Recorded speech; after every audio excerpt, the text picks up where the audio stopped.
Hi everyone, and welcome to episode number 6 of the Outcasts, where today it's going to be just a mid-season review of what's been going on.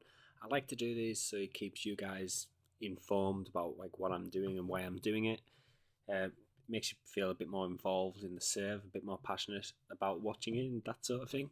So I'm just going to talk through, and at the end of the video I will be talking about the current high-rated players in my team.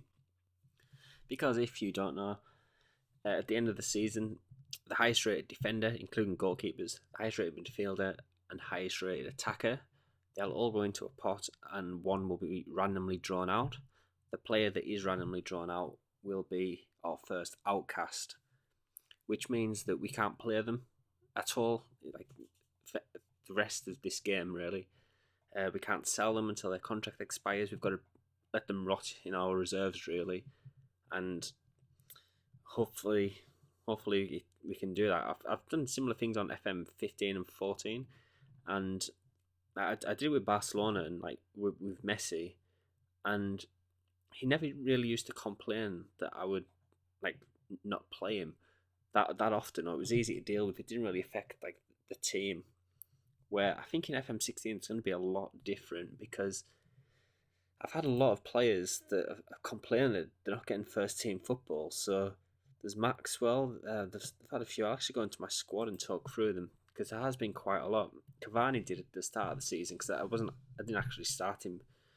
I had him as a sub striker, but he's playing well as the attacking midfield right at the moment. Who else was there?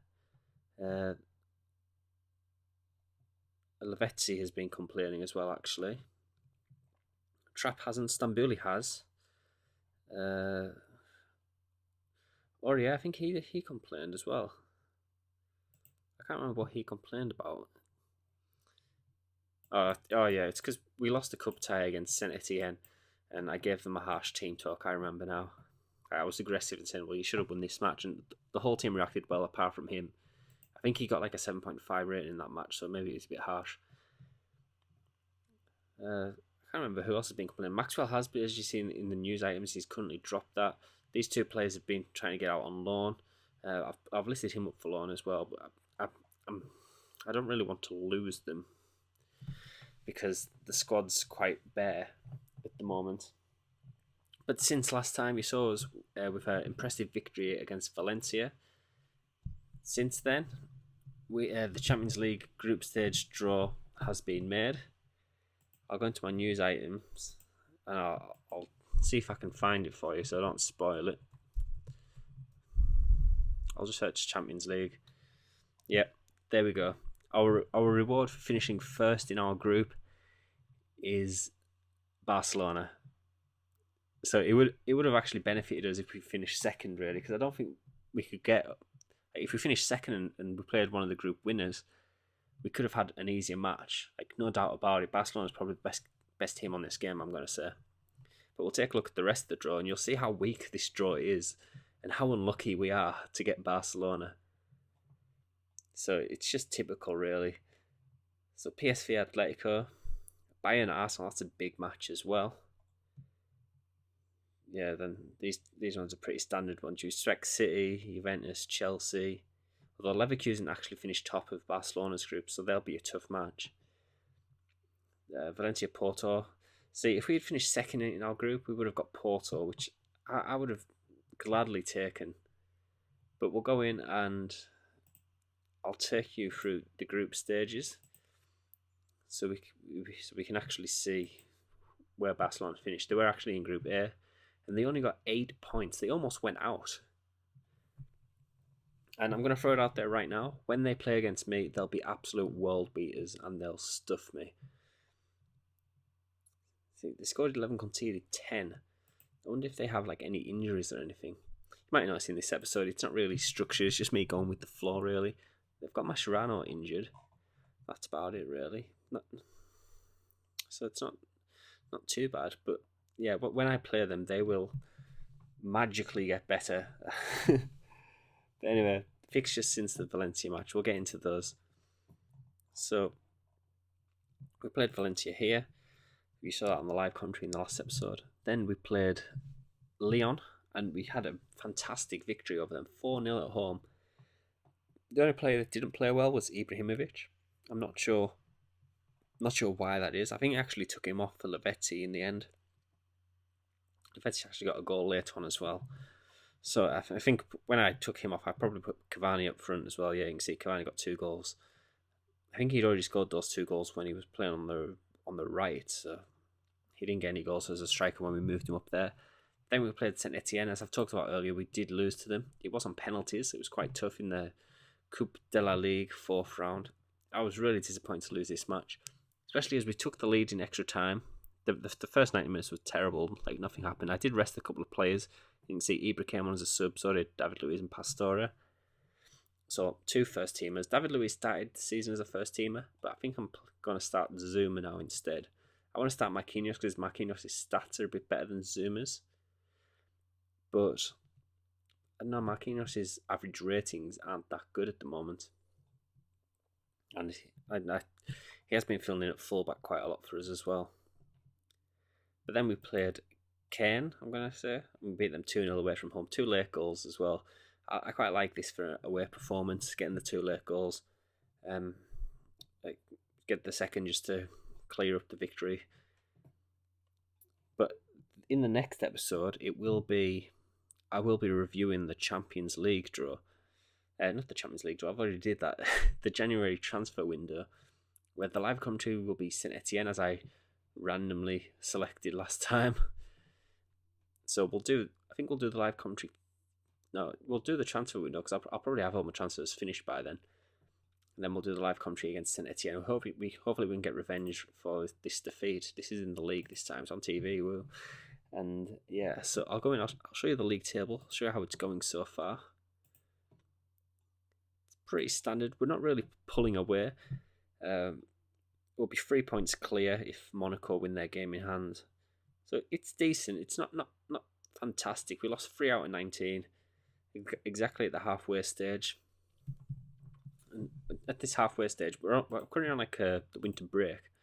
I wanted all the teams to be on 19 so you could see like a definitive picture of what's been going on. But if we had beat Monaco when we played, then we would have been 6 points clear, and that would have been a lot better for us. Potentially 9 if they lost their game in hand as well. So, nothing really to write home about. Stade Rennes are playing well this season. They were on a bit of bad form, but they pulled it back in the last match. Guingamp are up there. Towards the bottom, Bordeaux, who I think, did they actually get Zinedine Zidane as their manager? Yeah, they did. I thought I'd seen that. So that'll be quite interesting to see how they do. They've got a win and a draw in the last 2 games, so it can't be too bad. Other teams to look out for: Lyon at 8th. They're not really doing too well. One of these losses was to us.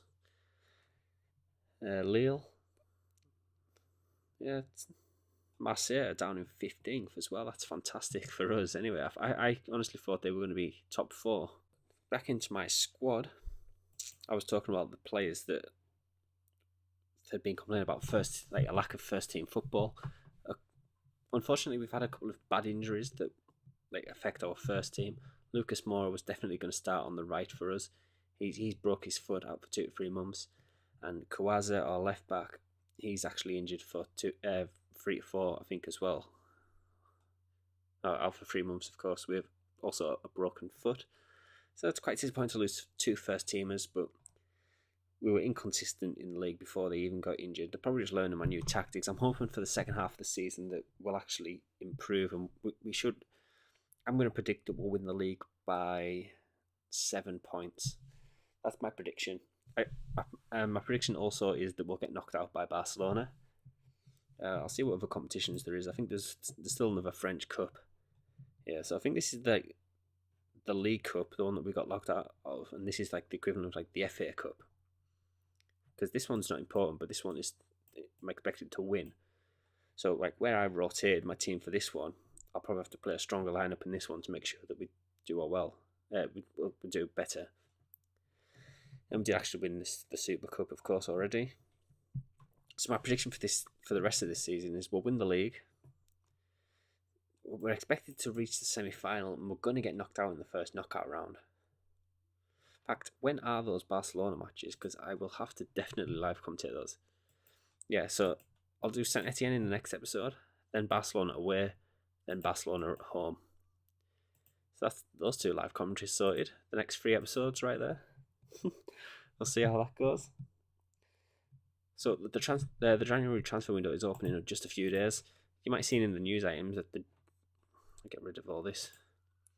The Joker transfer window closes in 1 week. I do like that French clubs can sign one player from another French club. It's quite interesting. I didn't know this rule existed before I started, but I rate it. I do. But our transfer budget at the end of the summer was about, I think it was about 15 million. The board have actually given me a lot of money to pump into the team. I'll go to the boardroom. Yeah, as you can see, 59 million. They've given me about 45, I would say. No, 40. Yeah, about 45-ish. So that'll give me money to definitely improve my team. And what I want to do is, rather than going all out buying like a world class player, I was thinking like maybe Pogba or someone, but I don't think I'll get him for 60 million. That's like just an example of like a top class player. But if I sign someone like that and they do really well, I could just lose them at the end of the season, and it's a complete waste of money. So I think for this transfer window, I'm just going to try and like strengthen my squad. Maybe pick up 3 to 4 players. I could get 3 players for 20 million each. That's absolutely crazy, and that'll just improve my whole squad. Because when I rotate my team, I'll go back into my fixtures. It says it better. I rotated my team in this match, and I lost. The one before Lazio, this one where we got thumped 4-0, rotated my team, we lost. So just rotating my team doesn't work. I can't remember if I did it for Bordeaux before I played Lazio. I don't think I did because it was on the Friday. There was enough time to rest. So I don't know. I think my like the strength and depth of my squad, I can definitely improve. Maybe if I sign 3 players for 20 million, then I think we've done well. But in terms of possible signings, to be honest, I haven't even looked. Like, this is still set up from the winter, the summer. So this is, in fact, no, this is when I was looking around for players in France. So I'll reset that. I was looking on recommendation. So like, there's all these players here, but I think I'd rather just get like solid players. But now we're coming up towards the end of the video, and I said I would talk for you through the highest rated players and the players that were on schedule, you could say, to lose. So for our defence, Kurt Zouma is actually on a 7.6. Oh no, they're the last 5 games. Sorry, I need to look at the overall. So overall, Maxwell is actually our best defender. That's incredible. What about the subs? Aurier, actually 7.29. Yeah, Aurier is probably on track for us to lose. I think I did actually join for that last match just because he was moaning about my team talk. So I don't think that he was injured or anything. So yeah, Aurier will be the defender put into the hat. For midfielder, currently it will be Verratti. Now if we take a look at Verratti, I looked at his stats just before I started this recording, and I was shocked. Like I was like, well, why is his average rating so high? Like he has been good, but then I noticed his stats, and he hasn't gotten a single assist in the league, and he's only got two goals, and he's playing as a deep lying playmaker. So I'm quite surprised that he's not creating. But his average rating is fantastic, so he's obviously doing something right. But I'll just check my subs so there's not any other midfielders there. No, it will be Verratti. So it's Aurier, Verratti, and then like these 3 positions I'm calling my attack. And the highest rating is Di Maria, I think. And then we'll probably have to we'll go. I'll probably use the same randomizer that I use for win one take one, and we'll definitely lose one of those.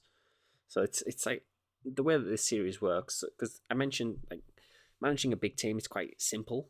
I like to have like a separate challenge for it. So if we put like Di Maria, Verratti, and Aurier on the bench, I'll put him back in actually, because he's like a first team starter. So Aurier, Verratti, or Di Maria, those three players will be randomised, and we would lose one of those, and then we can't play them ever again. We can't sell them or anything. They're just going to rot.